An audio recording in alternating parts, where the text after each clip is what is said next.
नमस्कार। आपका अखबार के इस अंक में आपका स्वागत है। मैं हूं प्रदीप सिंह। आंदोलन चल रहा है। आंदोलन का एक हिस्सा बंद हो गया, यानी सोनम वांगचुक ने अपना अनशन तोड़ दिया और अब वो कुछ दिन में जो है वापस लद्दाख चले जाएंगे। दीपके और उनके साथियों के साथ सरकार की बातचीत चल रही है। सवाल ये है कि राहुल गांधी की अगली विदेश यात्रा कब होगी। अब आप कहेंगे ये सब बात हो रही, इतने बड़े मुद्दे हैं, मानसून सत्र चल रहा है, उसमें जो है 2-3 संविधान संशोधन विधेयक लाने की बात हो रही है, उसमें महिला आरक्षण संशोधन विधेयक लाने की बात हो रही है और उसके अलावा डिलिमिटेशन का विधेयक लाने की बात हो रही है। उस पर 2/3 समर्थन जुटा रही है, सरकार जुटाने की कोशिश कर रही है। लगता है कि काफ़ी हद तक उसमें सफल होती हुई दिखाई दे रही है। इस बीच में राहुल गांधी की विदेश यात्रा का क्या मतलब? अगर आप ट्रैक रिकॉर्ड देखें पिछले 12 साल का, तो राहुल गांधी की विदेश यात्राएं ऐसे ही मौक़ों पर होती हैं देश में कोई परसीव्ड क्राइसिस जैसी स्थिति होती है। लगता है कि ये संकट है, सरकार इससे उबर पाएगी कि नहीं, उभरेगी तो कैसे उभरेगी, और उबर भी जाएगी तो उसका नतीजा क्या होगा, उसका परिणाम क्या होगा। ऐसे समय में अक्सर राहुल गांधी बाहर चले जाते हैं।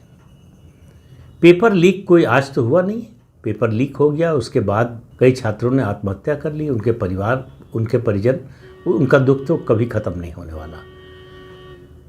सरकार ने नई परीक्षा की तारीखों की घोषणा की, परीक्षा हो गई, रिजल्ट आ गया, अब काउंसलिंग शुरू होने वाली है। ये सब एक तरफ, सरकार नया कानून ला रही है ये पेपर लीक को रोकने के लिए। वो कानून जिसकी बात जब नई शिक्षा नीति 1986 में आई थी राजीव गांधी की सरकार के समय, उस समय पेपर लीक रोकने के लिए और परीक्षा व्यवस्था सुधारने के लिए नए कानून बनाने की बात हुई थी। 40 साल बाद वो कानून बनने जा रहा है। तो आप समझिए कि सरकारें किस रफ्तार से काम करती हैं। लेकिन सरकारों के काम करने की रफ्तार हमको, आपको सबको मालूम है। हम बात कर रहे हैं राहुल गांधी की। राहुल गांधी के सामने समस्या आ जाती है कि जब भी कोई क्राइसिस आती है, ऐसा लगता है कि बस इसका श्रेय उनको मिलने वाला है। इसके लीडर के रूप में, नेता के रूप में वो उभरेंगे, फोर फ्रंट पर होंगे, सबसे आगे होंगे। अचानक पता चलता है कि सबसे पीछे खड़े हो गए। इस मामले में भी देखिए, पेपर लीक के बाद उनकी पार्टी ने तय किया, उन्होंने मंजूर किया कि छात्रों की गूंज के नाम से छात्रों के बीच में जाकर वो कार्यक्रम करेंगे। एक कार्यक्रम शायद उन्होंने कोटा में किया भी, उसके बाद विदेश चले गए 22-23 दिन के लिए। तो उनके लिए वो मुद्दा, वो प्रश्न, वो समस्या कितनी गंभीर थी, इसका अंदाज़ा आप लगा लीजिए कि उनको उस मुद्दे पर, उस समस्या पर देश भर में दौरा करने, संपर्क करने, मुद्दे को राष्ट्रीय स्तर पर लाने की बजाय विदेश घूमना ज़्यादा महत्वपूर्ण लगा। और लौट कर आए तब तक पूरा दृश्य ही बदल गया था। वो दीपके के आने की घोषणा हो चुकी थी, आ गया था। सोनम वांगचुक ने अनशन की घोषणा कर दी थी। तो मुद्दा जो है उधर चला गया। उसमें कहीं कोई कांग्रेस पार्टी की या किसी पार्टी की बात नहीं कर रहा था। सीधे सरकार से जब सवाल पूछा जा रहा था, कहा जा रहा था कि जवाब दीजिए। मांगे थी कि मांगेंगे कि नहीं मानेंगे, मानेंगे तो आंदोलन ख़त्म हो जाएगा, नहीं मानेंगे तो आंदोलन चलता रहेगा और तेज़ होगा। ये सब बातें हो रही थी। इस बीच में राहुल गांधी को लगा कि अरे भाई, हम भी खेल में थे, हमको तो जो है स्टेडियम के बाहर कर दिया। तो वो कूदे मैदान में और प्रधानमंत्री आवास के बाहर धरने पर बैठ गए। तो जीवन में पहली बार उनको धरना प्रदर्शन क्या होता है, आंदोलन, इसका थोड़ा सा स्वाद मिला। वहाँ मनाने के लिए उनको सरकार का कोई मंत्री या सत्तारूढ़ दल का कोई नेता नहीं आया। दिल्ली पुलिस के जवान टांग कर ले गए और मामला ख़त्म हो गया। कुल 3 घंटे का तमाशा चला, उसके बाद बात ख़त्म। अब देखिए, राहुल गांधी की समस्या को समझिए। वो 12 साल से कोशिश कर रहे हैं कि उनको कोई एक मुद्दा मिले जिसको पकड़कर वो प्रधानमंत्री नरेंद्र मोदी को कटघरे में खड़ा कर दें और उनकी विश्वसनीयता ख़त्म कर दें। वो हर बैठक में, कांग्रेस पार्टी की हो चाहे विपक्षी दलों की हो, वो कहते हैं कि हमला मोदी पर करना है, मोदी को की साख को गिराना है, उसकी लोकप्रियता कम करनी है। ये उनके शब्द होते हैं। इससे भी बुरे शब्दों का इस्तेमाल करते हैं, वो कहना मुश्किल है, लेकिन वो इसी तरह की भाषा में बात करते हैं, बंद कमरे में भी, कमरे के बाहर भी। लेकिन उनको वो मुद्दा मिल नहीं रहा है। जो भी मुद्दा उठाते हैं वो कुछ दिन में फुस हो जाता है। ये मुद्दा उनको लगा था कि ये जेन जी से जुड़ा हुआ मुद्दा है और मैं युवा हूँ और युवाओं में मेरी अपील है तो मेरी बात लोग सुनेंगे। भाई लोग सुनते हैं युवा और वृद्ध देखकर नहीं, कौन बात सही तरीके से उठा रहा है, किसकी बात उठाने की क्या नीयत है और कितना गंभीर है, फिर कंटिन्यूटी कितनी है, निरंतरता कितनी है, आप उस मुद्दे के प्रति निरंतर कितने गंभीर हैं, कितना उसको लेकर आगे बढ़ने की कोशिश कर रहे हैं। जब ये सब नहीं दिखता है तो फिर आपकी ओर लोग नहीं देखते हैं। अब राहुल गांधी की स्थिति ये हो गई है कि सरकार से उनकी कोई बातचीत हो नहीं रही है, संसद में वो बोलने को तैयार नहीं, क्योंकि बोलने के लिए ज़्यादा कुछ है नहीं उनके पास। तो संसद को नहीं चलने देना एक विकल्प है उनके पास, और ये शर्त लगा देना कि संसद में बहस के लिए हम तभी तैयार होंगे जब शिक्षा मंत्री धर्मेंद्र प्रधान का इस्तीफा होगा। उनको मालूम है कि इस्तीफा नहीं होगा, होना भी होगा तो अपने समय पर होगा, उनके कहने से या उनकी मांग पर अभी नहीं होने वाला। कम से कम इस मानसून सत्र में तो बिल्कुल नहीं होने वाला, कम से कम मुझे ऐसा लगता है। हालांकि सरकार है, सरकार का फैसला है, प्रधानमंत्री का फैसला होगा, जब चाहे वो अपना फैसला बदल सकते हैं, नया फैसला ले सकते हैं। अभी जो परिस्थिति दिख रही है उसमें ऐसा संभव नहीं लग रहा है। दूसरी बात यह है कि इसका मतलब है कि उन्होंने ठान लिया है कि संसद में बहस नहीं होने देना, तो उनके पास फिर बोलने का मंच कौन सा बचता है। वो तो जंतर मंतर तो जाने वाले नहीं, तो जंतर मंतर का मंच उनके लिए नहीं है। संसद का मंच जो उनके लिए सबसे बड़ा मंच हो सकता था, उसको वही स्वीकार करने के लिए तैयार नहीं है। वो पूरे विपक्ष का नेता तो बनना चाहते हैं, लेकिन नेता बनने के लिए जो मेहनत करनी पड़ती है, जो मशक्क़त करनी पड़ती है, जो लड़ाई लड़नी पड़ती है, वो लड़ने के लिए तैयार नहीं है। उनको लगता है कि सब कुछ बना बनाया ऐसा थाली में परोस कर मिल जाए, मुद्दा मिले जो तुरंत ऐसा लगे कि प्रधानमंत्री और उनकी सरकार कटघरे में खड़ी हो गई, उसकी विश्वसनीयता खत्म हो गई और बस अब वो सरकार गिरने वाली है। अगर अभी नहीं गिर रही तो कम से कम लोकसभा चुनाव 29 में होगा तो गिर जाएगी, ये दिखाई देने लगे। ऐसा दूर दूर तक कुछ दिखाई नहीं दे रहा है। तो सवाल ये है कि राहुल गांधी क्या करेंगे। आपको याद होगा कि 2004 से 2014 के बीच में कांग्रेस के नेतृत्व वाली यूपीए सरकार थी। उस समय आपने नहीं सुना होगा राहुल गांधी की इतनी विदेश यात्राओं की बात, और ख़ास तौर से इटली जाने की बात तो बिल्कुल नहीं सुनी होगी। मालूम है क्यों? क्योंकि उन 10 सालों में उनकी 2 मौसियाँ, उनकी 3 मौसी हैं, एक कोई एंटीक की दुकान चलाती हैं इटली में, और बाकी 2 मौसियाँ उनकी नानी और उनके मुंह बोले मामा क्वात्रोची, जिनका बोफोर्स स्कैंडल में नाम था और संलिप्तता थी। इन सब को दिल्ली के लुटियंस क्षेत्र में सरकारी बंगले मिले हुए थे। ये सब सरकारी बंगलों में रहते थे जिसके लिए वो एंटाइटल्ड नहीं थे। लेकिन कैसे मिले थे? क्योंकि Sonia Gandhi de facto prime minister थी, कांग्रेस पार्टी के नेतृत्व में सरकार थी, मनमोहन सिंह प्रधानमंत्री थे, लेकिन उनकी इतनी हिम्मत नहीं थी कि वो पूछ सके भाई इनको किस एंटाइटलमेंट के तहत इन लोगों को बंगला दिया जाए। लेकिन मिला हुआ था और सबको मालूम था, सोनिया गांधी से लेकर कांग्रेस के सारे नेताओं को और सबको, कि ये गलत है, कानून सम्मत नहीं है। नतीजा ये हुआ कि 2014 में जैसे ही सरकार बदली, ये सब रफू चक्कर हो गए, सब इटली रवाना हो गए। उसके बाद ही राहुल गांधी का नानी से मिलने गए हैं, नानी का हाल जानने गए हैं, ये सब सिलसिला शुरू हुआ। राहुल गांधी के लिए विदेश जाना समस्या से भागने का एक विकल्प है। वो घूमने जाते हैं, किसके साथ जाते हैं इस सब में नहीं पढ़ना चाहता मैं, जिसके साथ भी जाना चाहें, जहाँ भी जाना चाहें, वो उनकी मर्ज़ी है।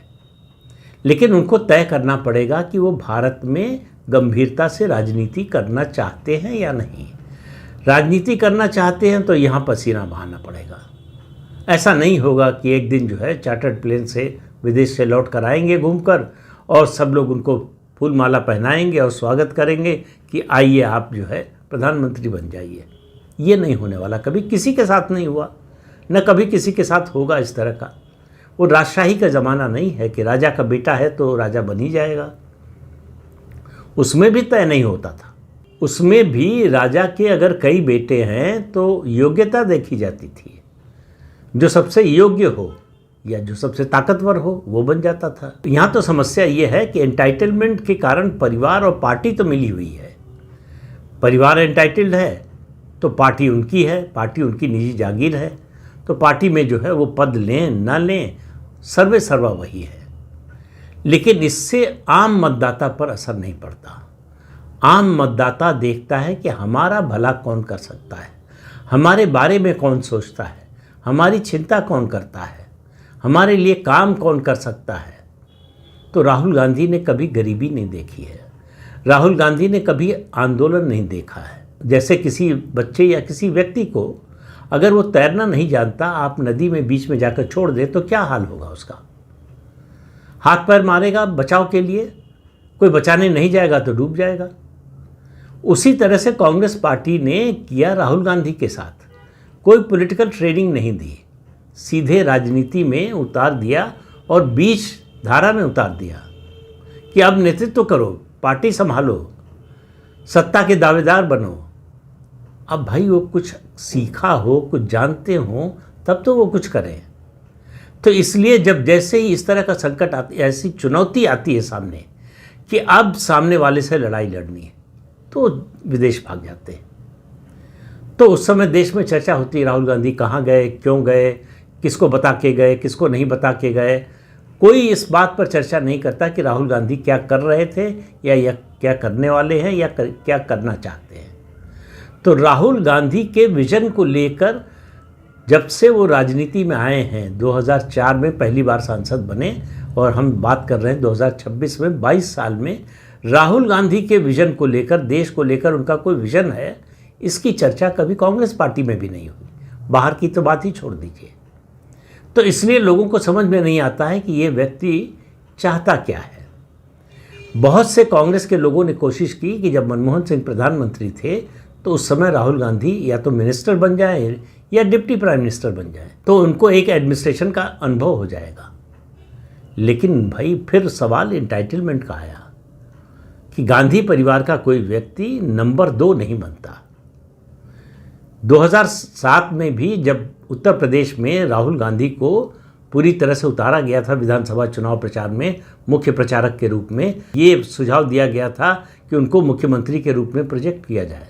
उनके करीबी लोगों ने कहा था गांधी परिवार का कोई व्यक्ति मुख्यमंत्री कैसे बन सकता है, वो सिर्फ और सिर्फ प्रधानमंत्री बनने के लिए बना है। जब तक कांग्रेस का जनाधार था, कांग्रेस का वोट था, कांग्रेस का संगठन था, तब तक सोचना फिर भी आप इसको जो है तार्किक मान सकते थे। लेकिन आज कांग्रेस तो वोट के लिए तरस रही है। उसका जो पुराना संगठन है, कहते हैं ना कि नाम पर कई चीज़ें बहुत लंबे समय तक चल जाती हैं, कांग्रेस पार्टी का भी वही हाल है। अभी वो जो बची हुई है, देश की नंबर 2 की पार्टी बनी हुई है, वो उसके पुराने जो कर्म हैं उसकी वजह से है। राहुल गांधी ने पिछले 22 साल में कांग्रेस की ताकत में कोई इजाफा नहीं किया है, कुछ जोड़ा नहीं है। चाहे भौगोलिक विस्तार की बात कीजिए, चाहे सामाजिक विस्तार की बात कीजिए, चाहे नैरेटिव की बात कीजिए, वो कोई एक मुद्दा जिसे वो राष्ट्रीय स्तर पर लोगों तक ले जा सके हों, आप ऐसा कोई मुद्दा खोज नहीं सकते। तो इसलिए कह रहा हूं कि अब राहुल गांधी के लिए समस्या हो गई है कि मानसून सत्र तक रुके या मानसून सत्र के बीच में चले जाए। मान लीजिए कि मानसून सत्र में ये संविधान संशोधन विधेयक पास हो जाते हैं, फिर राहुल गांधी के पास बोलने के लिए क्या होगा? किसके खिलाफ लड़ाई लड़ेंगे, किसके खिलाफ मोर्चा खोलेंगे? कांग्रेस पार्टी में लड़ने का मादा नहीं है। कांग्रेस पार्टी इतने लंबे समय तक सत्ता में रही है कि संघर्ष की राजनीति वो जो लोग जानते थे वो चले गए दुनिया से, और जो हैं उन्होंने संघर्ष की राजनीति कभी देखी नहीं है। तो इसलिए जो है कांग्रेस पार्टी संघर्ष कर सकती है ऐसा दिखता नहीं। यही वजह है कि कांग्रेस पार्टी जिस राज्य से सत्ता से जा रही है वहाँ दशकों के लिए जा रही है, 1-2 टर्म के लिए नहीं। पार्टियां एक बार जीत जाती हैं, एक बार हार जाती हैं, ये सिलसिला चलता रहता है। कांग्रेस के साथ ये नहीं चलता। जहाँ थोड़ा बहुत संगठन बचा है, जैसे राजस्थान, वहाँ ये हो सकता, जैसे कर्नाटक, जैसे हिमाचल प्रदेश। लेकिन इन राज्यों में भी परिस्थितियाँ बदल रही हैं। उत्तराखंड में 2027 में तीसरी बार बीजेपी की सरकार बनेगी, त्रिपुरा में तीसरी बार बनेगी, असम में तीसरी बार बन गई, उत्तर प्रदेश में भी तीसरी बार बनेगी। कांग्रेस के बारे में आप कह सकते हैं कहीं कि ये दूसरी या तीसरी बार इस राज्य में उसकी सरकार बनेगी। विश्वास के साथ आप किसी राज्य के बारे में नहीं कह सकते। हो सकता है किसी राज्य में दूसरी बार बन जाए सरकार, लेकिन ये दावे के साथ, ये आत्मविश्वास के साथ, ये भरोसे के साथ ये बात किसी राज्य के बारे में नहीं कही जा सकती है। राहुल गांधी खुद ऐसा दावा नहीं कर सकते हैं। लगातार 3 लोकसभा चुनाव उनके नेतृत्व में कांग्रेस पार्टी हार चुकी है, लेकिन उनको आज भी लगता है कि उनको बेईमानी से प्रधानमंत्री नहीं बनने दिया जा रहा है। प्रधानमंत्री बनने का अधिकार तो सिर्फ उनके पास है। ये जो नरेंद्र मोदी हैं, ये अनाधिकार चेष्टा करके, ये अवैध कब्जा करके प्रधानमंत्री पद पर बैठे हुए हैं। जब तक ये बात उनके दिमाग से निकलेगी नहीं कि जो कुछ हासिल किया है नरेंद्र मोदी ने, वो अपने परिश्रम से हासिल किया है, अपने नेतृत्व से, अपने विजन से, अपने पार्टी के संगठन से, अपनी पार्टी की विचारधारा से, उसके कारण हासिल किया। और सबसे बड़ी बात, डेमोक्रेसी में लोगों का विश्वास। लोग जिस पर विश्वास करें, आप आलोचना कर सकते हैं कि ये ठीक आदमी नहीं है, ठीक आदमी पर भरोसा नहीं किया लोगों ने, लेकिन जिस पर लोग विश्वास करते हैं उसी को सत्ता मिलती है। और राहुल गांधी पर लोगों का विश्वास जम ही नहीं रहा है, और राहुल गांधी ये होने भी नहीं दे रहे हैं। हर थोड़े दिन पर अगर आप बाहर चले जाएंगे, मान लीजिए क्रिकेट का मैच हो रहा हो, कोई खिलाड़ी ऐसा हो कि हर थोड़ी देर पर मैदान से बाहर चला जाए, तो उसके बारे में क्या धारणा बनेगी आप खुद सोच सकते हैं। तो राहुल गांधी का वही हाल है। उनको लगता है कि वो जब चाहे आएंगे और उनके लिए रेड कारपेट बिछी हुई होगी। अब वो समय नहीं रहा, न तो रजवाड़ों का समय रहा, न गांधी परिवार के उस तरह के एंटाइटलमेंट का समय रहा। अब राहुल गांधी को जो कुछ भी हासिल करना है वो संघर्ष करके, लड़ के, ज़मीन पर पसीना बहाकर, जिसके लिए वो बिल्कुल तैयार नहीं है। तो इस अंक में इतना ही। अगले अंक में फिर मिलेंगे किसी नए मुद्दे के साथ। तब तक के लिए नमस्कार।